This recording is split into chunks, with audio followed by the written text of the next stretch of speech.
Welcome back. Welcome back. This is Jake and Bruce with the Infinity League. We're going to break down the Jedi division today. Just give you guys a little bit of our opinions of the team's quarterbacks, running backs, wide receivers, depth on each one's. Kind of give you our picks on who we think are going to win the division and how it's going to fall. Um, Before we get started, anything you want to add, Bruce? Oh man, that sounds good. I'm looking forward to it. All right. First up, we'll have Team Jet the Threat. Start with quarterbacks. So Jets got Pat Mahomes, and that is it, except for Tua. To it, well, yeah. Two solid quarterbacks. Obviously, Pat Mahomes is a top five, at worst, top 10 quarterback with plenty of room to improve and to be the league winner. Tua's got a little bit more question marks about him. Uh, I think he's got plenty of weapons and can be more than a viable quarterback one. And with Pat Mahomes on his team, he doesn't have to be, so it's even better. Yeah, he just needs like a guy who's going to get him some points from the quarterback position, having Mahomes for the next probably 10 years. I think this might be a make or break year for Tua, even though it's only his year two. But the Dolphins have so many draft picks the next couple of years that they could probably make some changes if need be. But I think Tua has the opportunity to be really good. He's got Jalen Waddle, Will Fuller, Devontae Parker, Mike Gesicki. That's all great, good pass catchers that he's in a good spot to succeed. He just needs to get it done. Yeah, I could totally see that happening as well. If he doesn't put together a solid year, which from preseason it looks like he's gonna be on track to be a top 15, top 20 quarterback at least. I'd say, which should secure him another year. But at the same time, I think the Dolphins are in win now mode. So um, those two quarterbacks should be more than serviceable for him. The only issue I see is he doesn't have another one on the roster. So when those bye weeks come up, that's going to be a big hit for Bruce or for Jet. Definitely. Yeah, he doesn't even have a backup QB to anybody in case an injury occurs. He'd have the QB. It's literally just those two. So I mean, it's good. He's got two good quarterbacks, but nothing else. Yeah, definitely hoping for a big swing and not hoping that they don't need him on the bye weeks. Yeah, If you don't have anything else, get to running backs. sounds good. Running backs, he's got Joe Mixon, J.K. Dobbins, uh, Miles Gaskin, Naheem Hines, Keyshawn Vaughn, Salvin Ahmed, and then Khalil Herbert on the bench or on the taxi squad. So he's got plenty of guys to plug in. Yeah, I mean his top two are very good. They're still fairly young. Joe Mixon might be he's been in the league for a little while, like 4 years, but he's only 25. Dobbins, I think, has the serious potential to blow up this year, but the one downside with Lamar, he might not get as many catches because Lamar doesn't dump the ball off so much. It's easier just to run for it. But I like J.K. Dobbins. I could see him getting potentially 1,500 yards or something like that this season, maybe double-digit touchdowns. And Joe Mixon's kind of like got the backfield to himself this year with Gio moving on to Tampa Bay. And Miles Gaskin has the potential to be really good, but might be in a three-headed monster possibly.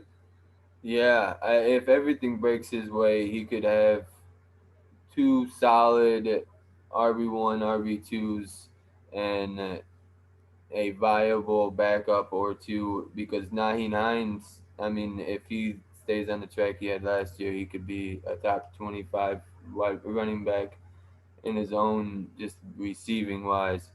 The only problem I see with his running backs is a cap ceiling. Joe Mixon, they've shown that they don't want to give him a whole lot of the passing work.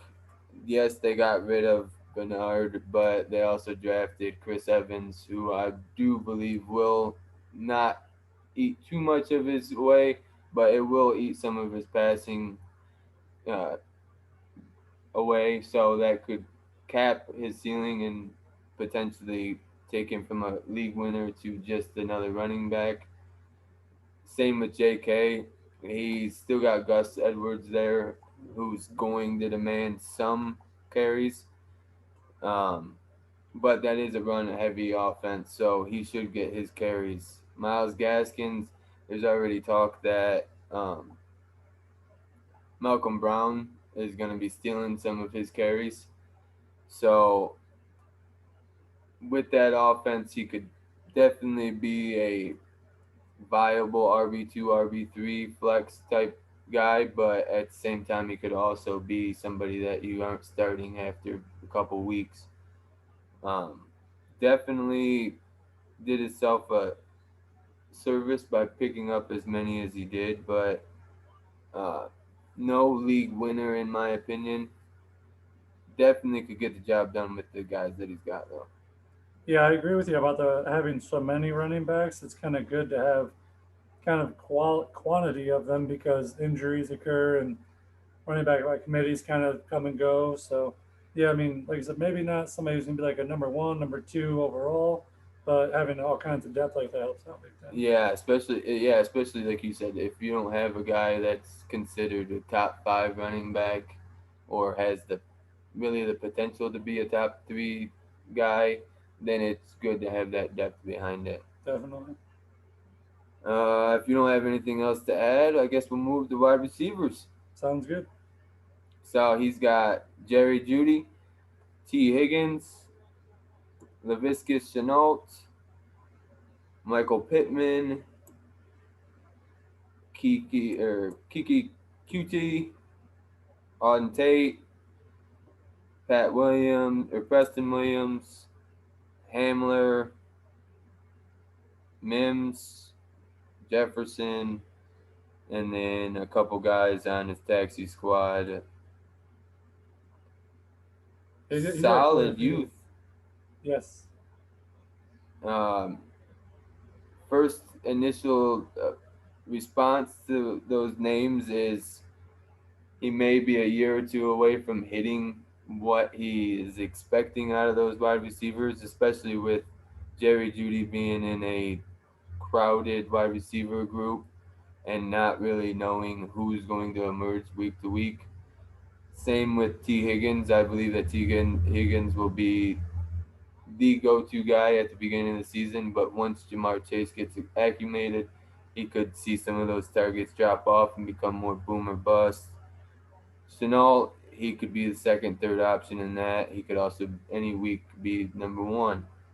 And then you add in Hamler. He looks like he's destined to ruin some people's weeks with getting a touchdown pass instead of a guy like Judy. But having Mims and uh, Fire like Auden Tate and things like that, I think he set himself up to be competitive year in and year out with those wide receivers. I just think that he may be a year or two away. Yeah, I mean, if you look, every receiver he has is like on year one, year two, year three, something like that at most. So all these guys have potential to improve their roles on their own teams. But like his current first three that he has starting right now, T. Higgins, uh, Chenault, and Judy, I mean, they're all like second year players. A lot of people are thinking Chenault might be that kind of like a Percy Harvin type of guy. He might get the Yeah, ball everywhere. So he might not get you like 100 yards receiving a game, but he could get you 100 yards total with also maybe like some return game stuff in there and maybe a touchdown every now and then. I really think Jacksonville, obviously, with the quarterback this year, the team is going to be elevated a lot bigger than lot more than it was previously. Um, but I mean, receivers, like you said, I agree. Maybe a year or so away, or who knows? Maybe one of these guys becomes the next Justin Jefferson, Odell Beckham, whoever. They got the next 10 years to be awesome. I really like his receivers as far as being just young and all like first and second round picks and like the real NFL draft. So Yeah, it definitely gives him room to grow, and at any moment he could have a star on his in his lineup. Um, I just think for this year it'll be a little bit more boomer bust, but definitely has any of those guys has the potential to be a wide receiver one on any given week. yeah, I think like for example, Mims might be getting like overlooked a bit, but he's getting a new coaching staff, new quarterback this year. He's probably going to be like number one on his team. This probably could be a upgraded QB most likely. I know it's definitely up. It's a upgrade in coaching for sure. So this guy might become a wide receiver one. He could be a top 10 guy, easily. And currently he's on his bench. Yeah, which is kind of funny when you say that because when you look at those guys, they all have young or quarterbacks also. So at any moment, the system, the quarterback could change, or they could grow a better relationship with him. Like Judy, we don't even know if any of the quarterbacks on the roster this year will be on the roster next year. Higgins, his quarterback's a second year guy also, and he's coming back from an injury. Chenault, he's got a rookie quarterback, a rookie head coach. There's a lot of things that could make go from us thinking this guy could be a top 20, top 25 guy to damn, this guy could be a top 10 guy Right. if the chemistry's right. But before we go too much more on that, what do you think about the tight ends? He's got Cole Komet, Albert O, and Joku, uh, That's it. Kylan Grayson, who's more of a taxi guy, but um, Oh, yeah. obviously when you don't get one of the top three tight ends, it makes it a little bit more difficult to decipher the difference between the 4 or 5 guy and the 15th guy. Right. But he's definitely set himself up with it once again some younger guys that have the potential to be this year and going forward a top 10 tight end. Maybe not with the ceiling of Darren Waller or Kelsey or something like that, but could still be on their heels. Cole Komet, I'm a little iffy. I would have liked to see a little bit more out of him and take the job away from Jimmy Graham last year, but he's got all the tools to be the tight end one there. I think that Jimmy Graham being there will cap his upside some. And Joku, he's also got Hooper, so that'll cap his as well. Albert O, he's got a clear path to targets, but Noah Fant there as well, and isn't much older or younger. All guys are solid starters. None of them are gonna wow you or even really put up probably 15, 20 points on any given week. They're more of a 5 to 10 type guys, which is solid. It's hard to get one of those top three guys. Yeah, I want to say they were showing like even 11 points was like in a standard type like PPR, but no extra bonuses. But 11 points for a tight end put you in the top like five, and like very little besides the Kelsey, Kittle, Waller, the rest of the guys. They had to pretty much get a touchdown to get that, and that's what I think these guys are. Just like they're, you might hope for maybe 30 yards and a touchdown. So maybe they might get 2, 3 catches, 20, 30 yards and hoping for a touchdown to get you like your 10, 11 points. But otherwise, I don't see them being like a huge difference makers.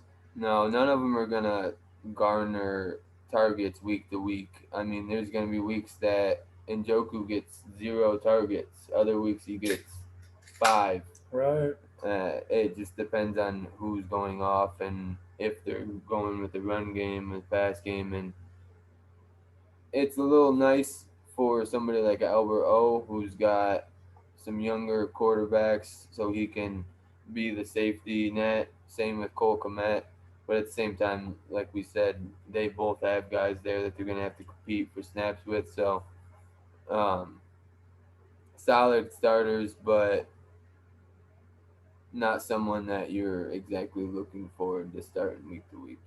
No. He's hopefully one of them emerges, but most likely probably be just that, hoping for a touchdown. Yeah. Um, Other than going over the taxi squad, which we pretty much incorporated, I don't see any studs waiting in the wings for him. So I guess we'll kind of give our take on Jets team in a whole, and then we'll head to the next one. Sounds good. I I feel like his team's gonna be like at that maybe 7. How is it? Maybe like 8 through 6 is where I think he's gonna end up. Like eighth, sixth place to eighth place. I think he's gonna be like in that purgatory. His team's okay.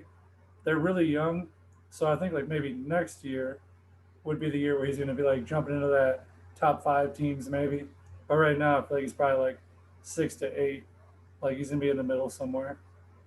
Yeah, I can't really disagree with that whatsoever. I mean, that's hard to say with the guy like Pat Mahomes on your team, but at the same time, with so much youth on his team, I think that that's how Jet wanted to build his team, not to really compete this year. If he does, it's nice. I think, like you said, he's gonna be in the middle of the pack, somewhere between that 5 to 8, 6 to 8 range. Yeah. A lot of that's going to have to do with just week to week boom bust. What if those guys are doing what we all expect them to do? We all pretty much expect his receivers and running backs and things like that to produce, at least to some extent. So if everything pans out, he could be a contender next year. But this year, I see him as a middle of the road team that with a break or two here and there, he could be a playoff contender, maybe wild card last spot type thing. And like we were talking before we started this, I think there's gonna be a lot of teams that we're gonna say the exact same thing about because the league is very like definitely a lot of teams in the middle. Yeah, Like it could definitely go either way. So I think we're gonna say that about a lot of teams. Oh, they're gonna be like 5 through 8 or whatever. But they yeah. really could be a top 5 team, or they could be the bottom 5 team. Injuries or whatever happens, but Oh yeah, this yeah, is gonna be a learning year for a lot of teams, especially those teams that, like you said, we're going to. There's gonna be quite a few teams that we say we have a hard time between somewhere between 4 and 8, right. but at any point they could all be really good or go the opposite way.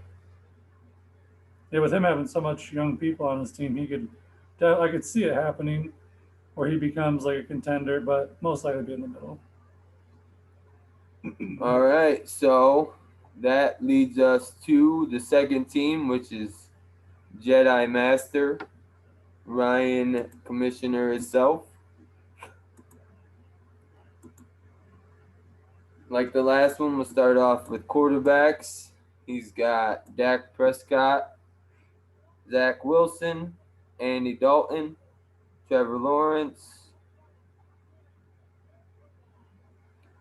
and that is a pretty good squad set of quarterbacks.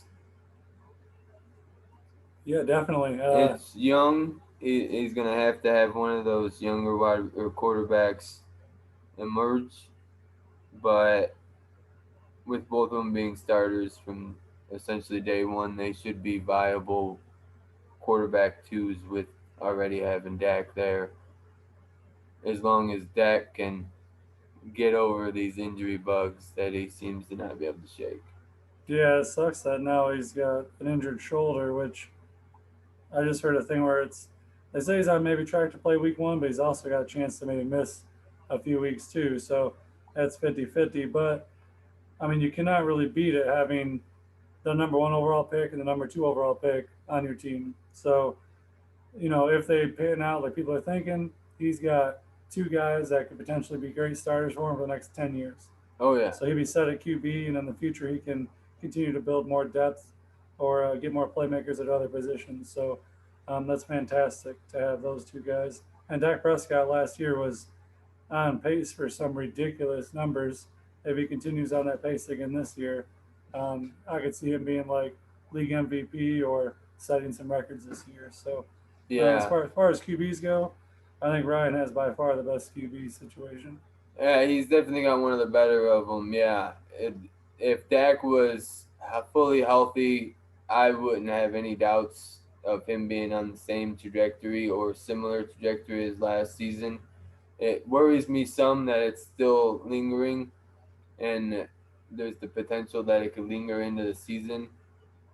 Because I think that they've realized the team goes with Dak, not Zeke.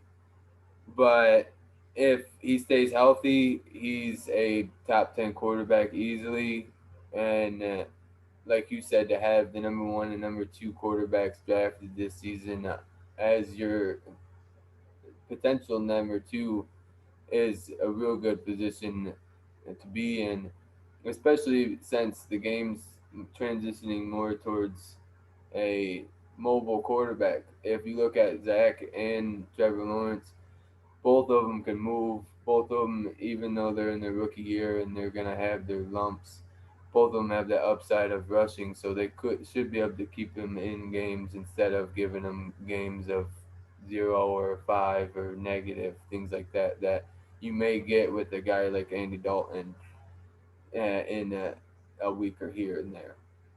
We'll see even how long Andy Dalton gets to play for, regardless, because obviously the Chicago game's going right now, and Fields looking a lot better than Andy Dalton. Yes, I will be very happy if Fields looks like he does now in the regular season. Yeah. I was just looking. Speaking of like Dak Prescott, minus last year with injury, but he has not been anything worse than 14th in QB. And actually, the previous year when he had played the full season, he was QB2, and that's considering the fact that Lamar Jackson had blew away like the points for a fantasy player that season. So being second, if it was any And other all year, that he could have been rushing. number one. Yeah, Yeah, and all the rushing that he doesn't bring that Lamar does. I mean, he's not immobile. He's not Big Ben out there that's just gonna shed it, and not really move. He can move around, um, but I think that they have more than enough weapons. If he can stay healthy, he's he's one of the guys that I believe is underrated in the league. Um, if you don't have anything else to add, we'll move to running backs. He has DeAndre Swift, Javante Williams, Latavius Murray, Melvin Gordon, Xavier Jones, and Anthony McFarland and DJ Dallas on his taxi squad. and sadly for him, he did have Cam Akers, but heart Yeah, I was Achilles gonna leave injury. that out just so I didn't make him upset. Yeah, if it wasn't for that injury, I'd really like his running backs, but um, I mean Williams might have a chance at leading the team and there in Denver. If who knows, he gets lucky and Melvin Gordon gets traded to the Rams, and he gets two starters out of the deal there. Yeah, he's got youth um, with his running backs, which is always a good thing.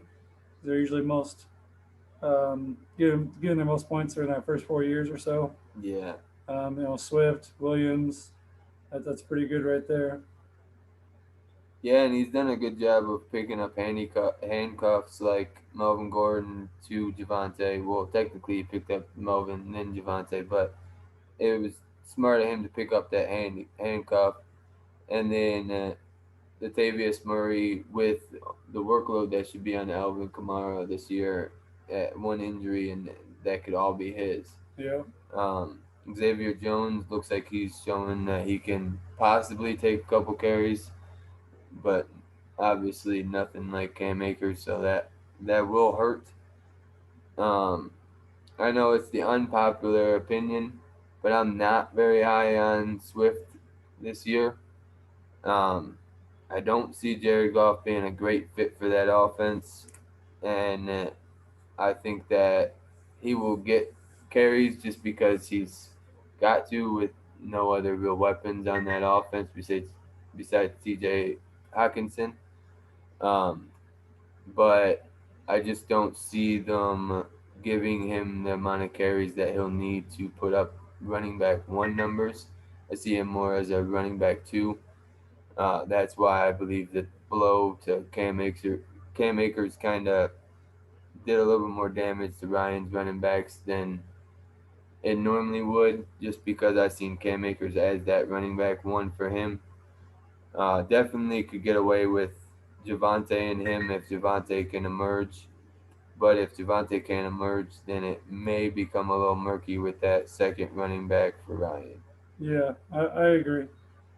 The Akers injury killed him. If it wasn't for that, I would really like his running back situation, but it does that definitely hurt.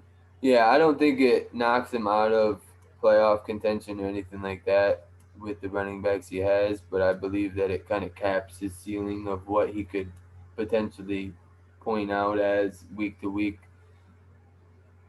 Um,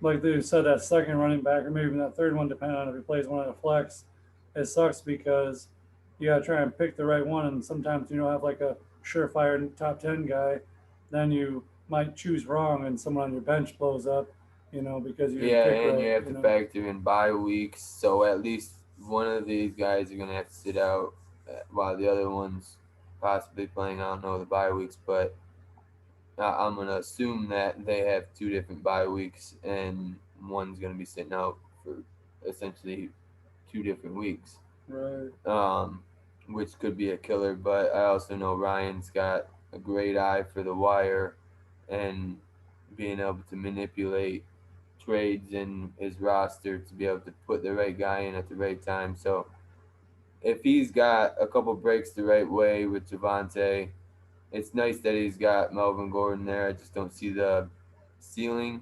as I do with Javante and with all those wide receivers there. But if things break out that way, he could have a solid running back group, just maybe a little cap. Sounds good. Moving on next to the wide receivers. I mean, this starts out with some big names: DK Metcalf, Chris Godwin, Keenan Allen, Juju Smith-Schuster, and then you throw in Devontae Parker, Paris Campbell, Brian Edwards, Marquez Callaway, AJ Green. Uh, that's a solid, solid group of wide receivers. Yeah, I really like those top four. You cannot really ask for too much more. DK Metcalf, Chris Godwin, Keenan Allen, and Juju Smith Schuster. To have Schuster as your fourth receiver, that's pretty damn nice. Because that guy, I think, is going to be a bit better than he was last year. It just did not make any sense um, last year and the year before. Um, but I got a feeling that with Schuster, an example, I got to think that Ben's going to try and get him paid. I know he did resign with the Steelers. He actually took less money to go with them. I feel like he's going to get kind of peppered with targets pretty good. They can't continue to have it be the same way as it was last year, 5 yards down the field and the ball being out. They got Harris now, so that should try and keep teams a little bit more honest. and they won't be able to like just go on the pass the whole time.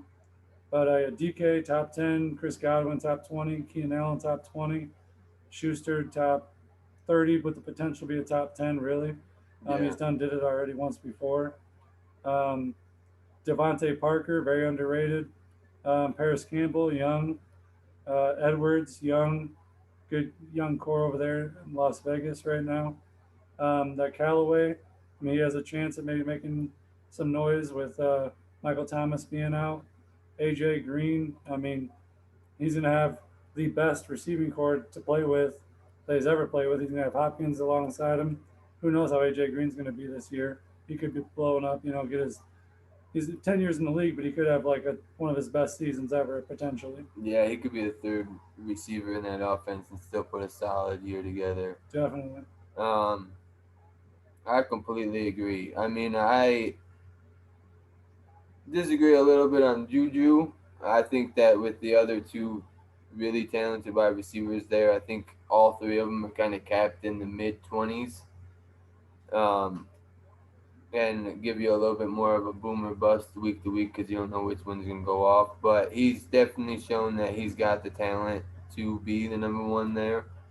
Um, Hopefully, they go a little bit more balanced and he can show that he deserves the target share, but that could also eat into some of his targets.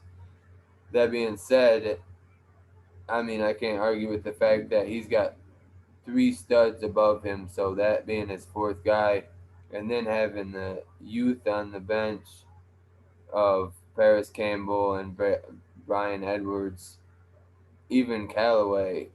I think he's a little bit more of a long shot, but Edwards and Campbell, they could potentially be the number one target in their offense this year.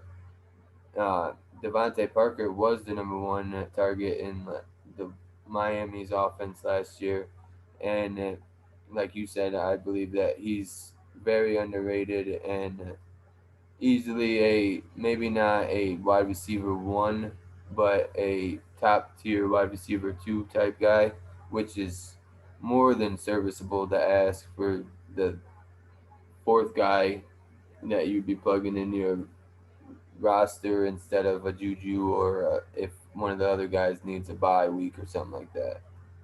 Yeah, he definitely has great options for his fourth and fifth, where you could say it could be like one of the two flex players or whatever.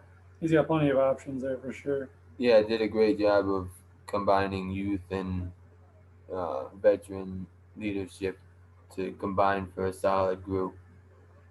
Moving on to tight end, he's got Logan Thomas, he's got Evan Ingram, Dalton Schultz, Hunter Bryan,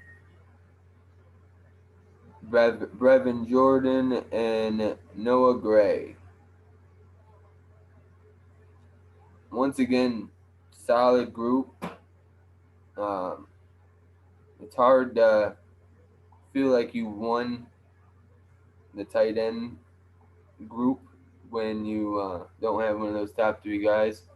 But at the same time, he's got serviceable guys that, unlike Jets' team, he won't be really sharing a whole lot of time with, like Logan Thomas. He doesn't have really anybody else at that tight end position to really compete with, and with Fitzpatrick in that offense, they're gonna sling it. So he could definitely see 4 or 5 targets week to week. Um, I forgot to mention he's also got Irv Smith, another young guy that has the potential to be a top 10 guy, probably more of that top 15, top 20, but still more than serviceable in a 12-man league. Oh, definitely. I agree. I think this year might be the first year without Rudolph there in Minnesota. So Smith finally gets the position to himself. So he has the potential to blow up and be, I would say, at the least in the top 15. Yeah, Conklin's still there, but he's more of a blocking tight end. So that's definitely a viable option, especially when you think of their offense. It's more of a balanced offense, but outside of Thielen and uh, Justin Jefferson, there really isn't anybody else that demands targets other than the tight end. So being the starter there, that's going to be a real nice share for him. I mean, it might be capped a little bit more than others that don't run the ball as much, but should still be a very good red zone target. Definitely. I feel like Logan Thomas might have had like the perfect storm happen for him last year, um, with Alex Smith at QB and the offensive line not being great. He kind of had to dump it down real fast. Logan Thomas ended up being the third tight end in PPR last year, but if you look at his statistics, he had 110 targets, 72 receptions, only 690 yards. He only had 9 yards a catch, which is very low for a tight end or for a receiver in general. Yeah, And before this, he was no better ever than 50th yeah, those in tight numbers ends. are bound to regress, especially because there's very few tight ends that hit the 100 target or 100 reception, let alone target mark. Yeah, Um, but like I said, if you ain't getting one of those top three, even throwing in Hawkinson in there in top four, you could extend it to five with potentially Pitts. If you're not getting one of those guys that has the potential to be up there, then there's not really a whole lot of difference between 20, 30, and 8. right. So, Again, you're just kind of hoping for a touchdown. right, you're just kind of hoping that he gets at least a couple targets a game, and you can't really argue with a couple starters that may not be guaranteed 5, 10 targets a game like a Waller or Kelsey is, but is guaranteed 50, 60% of the snaps, and that translates most times to consistent target shares. For sure. Yeah, I mean, so maybe to like summarize real quick. So with Ryan's team, unless you had more to say about No, tight that end yeah, specific, but in general, like his team is pretty darn good. Like the QBs, like the wide receivers for sure. The running backs, if it wasn't for the injury, probably right up there, damn good.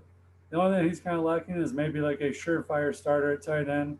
But once you, like you said, once you get past those first 4 or 5 guys, it's kind of a crapshoot regardless, anyways. So he's got quite a few like different guys there to choose from. Guys that have been top 10 tight ends in the past. Logan Thomas last year, um, Evan Ingram his rookie year, which also, speaking of which, Evan Ingram is on his rookie final year of his rookie deal. if He he can get might his be really hands trying to blow right, up. he'd Yeah. be nice. So I think the team is really good. I think he has a chance to be for sure in the top 5 teams, maybe even the top four. Um, if tight end comes through for him, and if he picks right with running back too, like you were talking about earlier, this team is gonna be great. So Yeah, I'm right there with you. I think that Akers' injury kind of knocks him out of that elite top team category of the couple teams at the top that everybody's going to be looking at. Doesn't mean that those are the teams that are going to be there, but I think he'll be just on the outside looking in from those guys, a little bit above the guys that are in the middle. But with the combination of studs that he's got start at as starters and viable plug and play depth pieces, because that's something that I've noticed that you got to kind of balance getting guys that could potentially be something and guys that you know will at least give you something when you put them in. There's a difference between those two guys, and Ryan's done a good job of, in my opinion, of picking up guys that there's potential for them to be even better, but you know that they'll at least give you a something when you put them in. So he's done a good job of building up his depth, and I think that'll be the difference between him being middle lower team to one of the upper echelon teams. Definitely. So we'll get to the third and final team in that Jedi division. That is Gridiron Man Dylan. He has Kyler Murray, Daniel Jones, Tyrod Taylor, and Ian Book as his quarterbacks. Right off the top, Kyler Murray is a top five, top 10 guy to me. Um, with the youth and his rushing ability, he should be a top five, top 10 guy for the next at least handful of years or so. Daniel Jones, still a lot of question marks, but they've given him every weapon that he needs to prove that he can be the guy this year. So this could be a breakout year for him. I still think that that offense would be more predicated around uh, the run game, but should definitely give him more opportunities to throw this year. Tyrod looks like he is more than likely going to be the week one starter for Houston, which is definitely a real nice thing to hear because I felt terrible for him last year, basically losing his job because one of the training staff punctured his dang lung or whatever trying to help him. I mean, that's just bad luck. Yeah, that's crazy. So for him to get another opportunity, I think he will do actually really well. And with his rushing upside, it gives him a little bit more of a floor to play as a quarterback two replacement quarterback. Yeah, I like Tyrod Taylor a lot. He seems like kind of a good guy too, because I've never heard anything bad ever said about him. He's been in the league now for 10 years, I guess, and now he's going to be that like veteran guy. Um, Knows a lot of things. If you look at like the times when he had the opportunities to actually start for a full season, um, he was on pace basically to be like a top 15 quarterback each time. And that was when he played in Buffalo. And I don't recall, but I think like maybe the best player he had to play with at the time was maybe Sammy Watkins. So um, if you base kind of like how good Houston is offensively and maybe minimize it a little bit compared to Deshaun Watson and Tyrod Taylor. But Deshaun Watson's been like a top five QB every year. Granted, they don't have as many playmakers now that they did a few years ago, but it seems like for some reason they definitely try to score a lot of points there in Houston. Daniel Jones, I think, has a chance to do something pretty good. He's got a pretty good floor because of his rushing. Um, Last year he had 423 yards. The year before he had 279. So you could probably figure he's going to give you about 300 yards rushing, maybe 350 rushing. Kind of helps you with your floor a little bit. They got Kenny Galladay this year, um, along with other receivers they've already had. So I think he has a good chance to do something here. Kyler Murray was as a as a rookie he was sixth, and last year he was third. He was on pace to be number He was a one. human joystick Yeah, last year. if it wasn't for the injury, he could have been number one. So I like the QBs as far as they have some. Obviously, Murray's gonna be really good. Daniel Jones has a chance to be like a solid number two QB for him. Hopefully, Tyrod Taylor plays for him because if not, then he's gonna be in some trouble when bye weeks come or if an injury occurs, he's got nobody else. That guy who's what was it for Indy?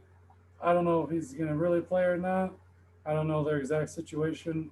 Um, am I wrong with Indy? Am I saying the Yeah, wrong no, team? it's No, New New Orleans. Orleans. Okay, so he's not going to really have a chance because they got two viable starters already between um, Jameis and Taysom, yeah. Taysom. Yeah, Yeah, he looks more like he could potentially be a guy that they could look at a year or two from now. More likely be more of a career backup, in my opinion. But probably.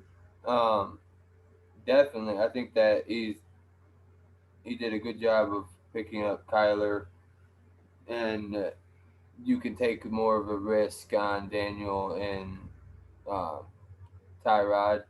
The only thing that I see is Daniel Jones not hitting the potential that he wants, which could cap potential of his team some, and Tyrod potentially losing his job if they trade for another quarterback or if they want to see what Davis Mills has.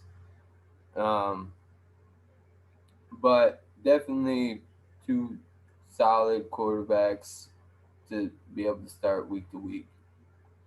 I didn't even think about the Davis Mills thing. You're exactly right. If they do end up shipping Deshaun Watson off, or if it turns out, hey, this guy's guilty of everything, and they're going to release him and all that stuff, you might want Tyrod to play in the beginning, see if you can actually win and make a chance at the playoffs. But as soon as you're eliminated, you probably would want to go to the rookie or the young guy and see Yeah, what he's some got. same type of scenarios like a Andy Dalton or something like that. Yeah, where you know that what you're going to get out of the starter, but there's the potential that you could have a star in behind them, and getting reps for a young guy is never a bad thing. Exactly. Um, moving on to the running backs, he has Nick Chubb, David Montgomery, Daryl Henderson, Jamal Williams, Trey Sermon.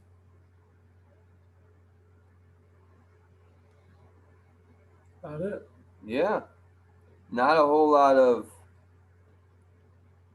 depth behind the starters, but Chubb and Montgomery should be two solid running backs that you should be able to build around. And then Henderson losing Akers should definitely increase his floor and ceiling this season. Jamal Williams, I think he's just going to be a pest for all the Swift owners, but kind of like Adrian Peterson was last year, but not really a great start. Give you 5 points or so a week. Trey Sermon, he could turn into something special in that run heavy offense in San Fran, especially with the way he's been running the ball. He's still running with the twos, um, but every indication is that they're going to give him an opportunity at some point throughout the season. Yeah, I for the most part agree with what you're saying here about the running backs.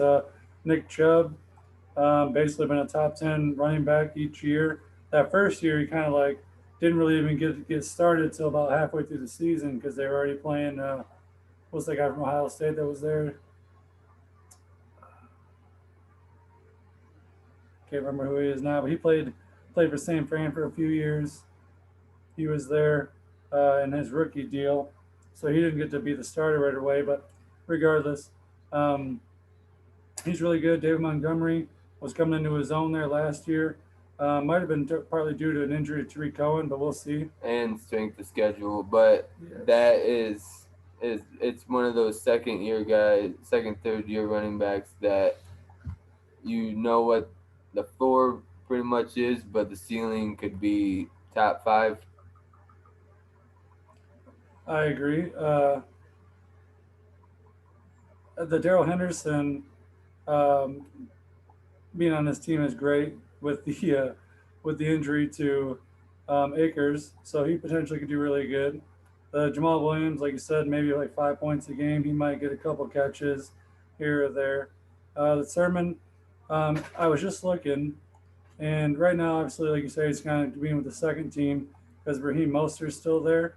But if you look at Mostert, he has not played but one time a whole season. Yeah, And I feel like San Fran has a lot of injuries a lot of times. So there's a good chance that Sermon could be the full time starter, have like the whole thing to himself, potentially. But he also had injuries in college too. So we'll see how that goes. yeah, and they tend to seem to like to give three different running backs 7 carries a game. Yeah. They even give it to the fullback quite a bit. What was his name? Juice check or something Yeah, like something that. like that. Yeah, I see the potential to have a very good running back group.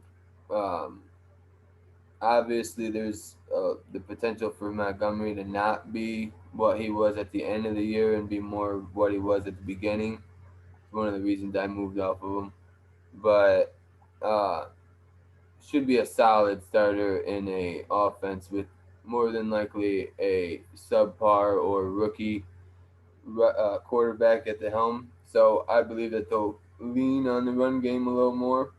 So that'll be great. Um, And I definitely see what you're saying about the strength of schedule.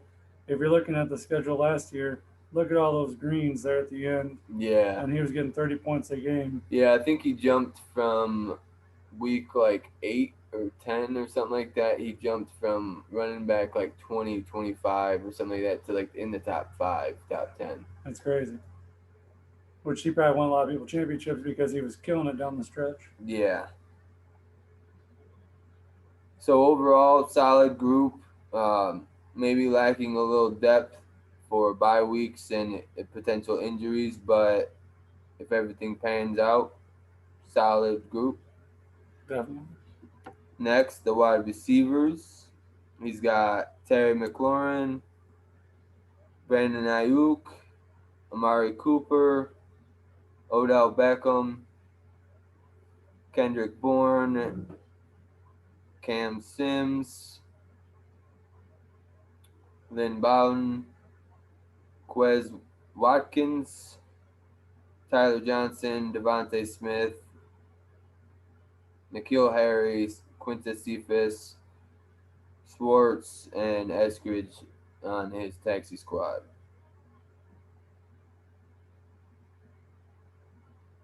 Yeah, I really like McLaurin.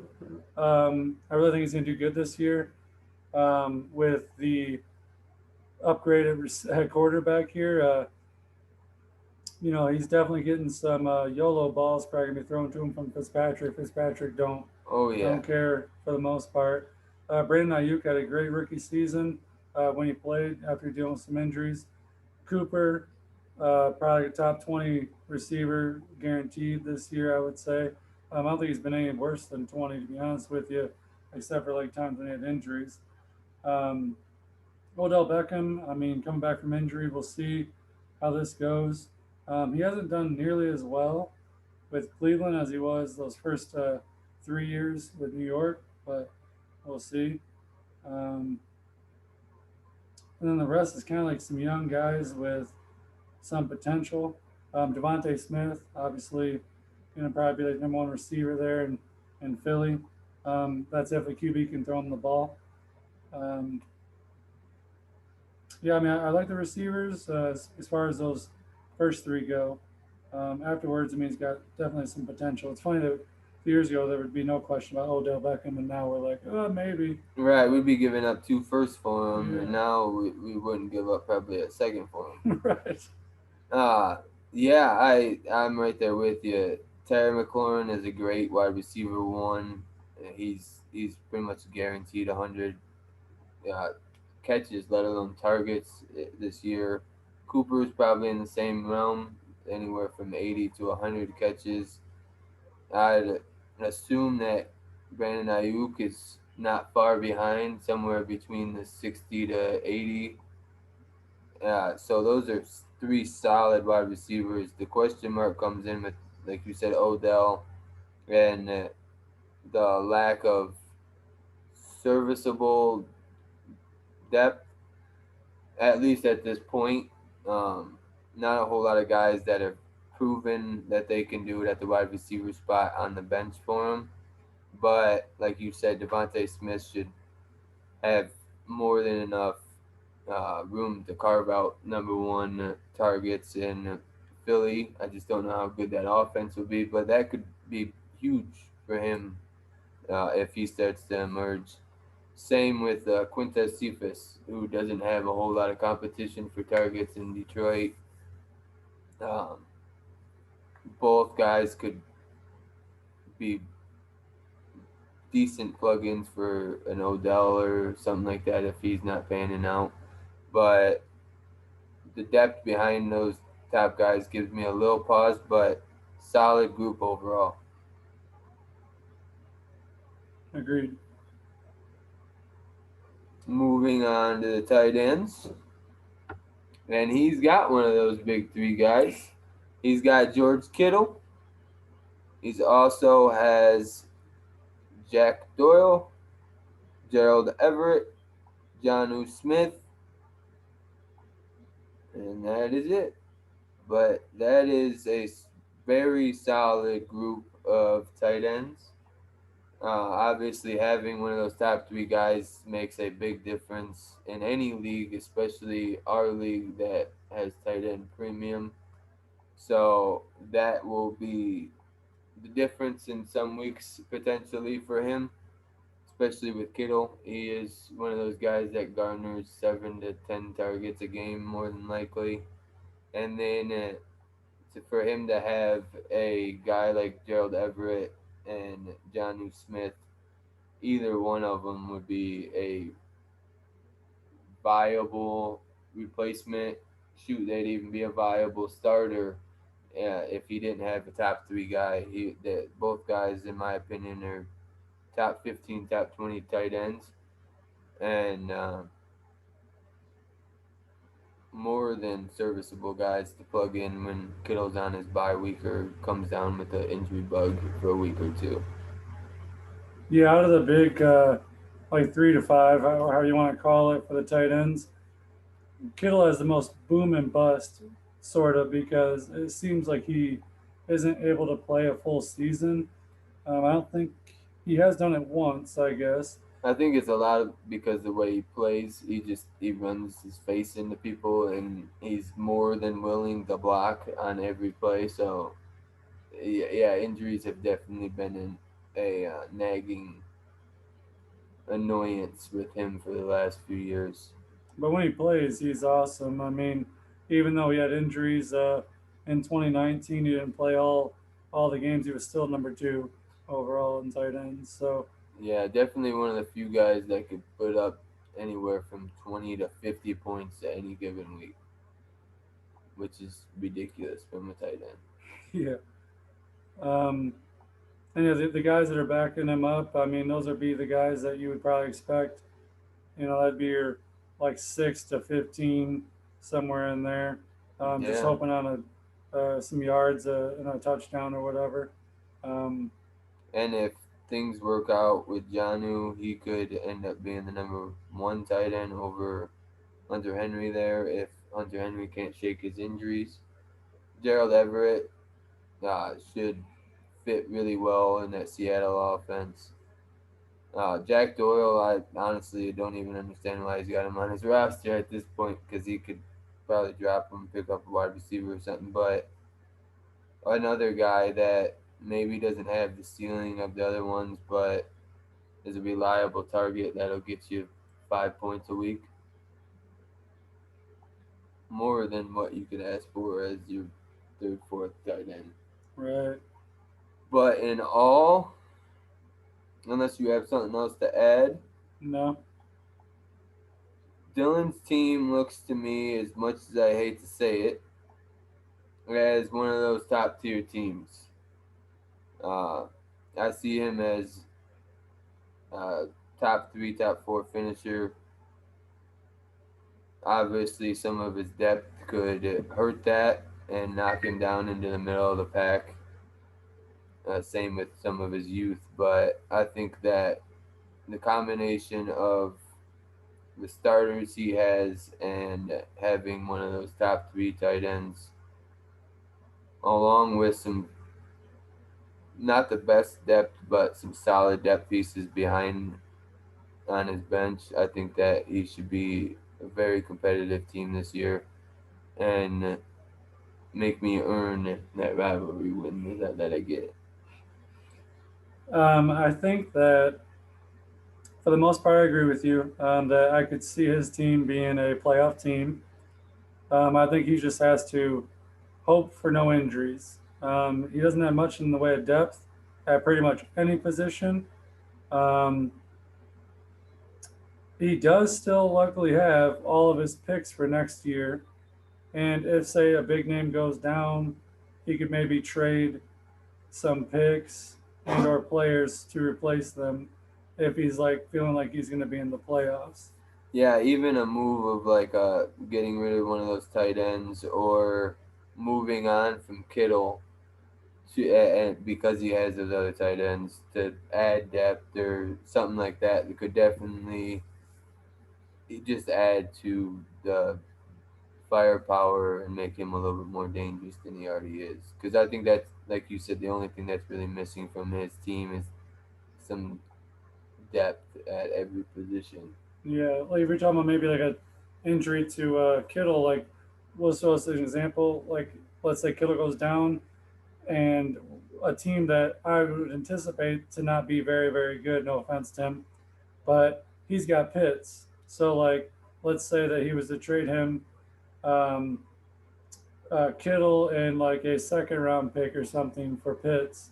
It would help out both teams. He'd get Pitts, who's currently probably going to be doing good this year, and Tim would get Kittle and a second round pick, and Kittle would be on the injury reserve. It's no big deal because his team, if he made it to playoffs, I'd be pretty surprised. But same with my own team. I can't say too much. My team, I'm hoping for the first pick. So No spoiler alerts on the other divisions, yeah, Bruce. yeah, my bad. But yeah, I could see his team being in the playoffs without injuries. Yeah, I completely agree, which I think we'll say a lot during these episodes. Um, but I think that does it for that division. The only thing left is to kind of see how it's going to shake out. So, in my opinion, I think it's going to be a dead heat to the end between Dylan and Ryan for that number one spot in the division. I think ultimately Dylan will end up winning it out, but it'll be one of those divisions that you are looking at the second guy as a playoff team as well. Unfortunately, I think that leaves Jet a year or two away from really competing for the top of it, but any week or any given break, he could definitely do it. But I have Dylan, Ryan, and then Jet as my three in that division. So I have like Jet coming in third in that division. I have Dylan second, Ryan first. I think that the depth is killing Dylan.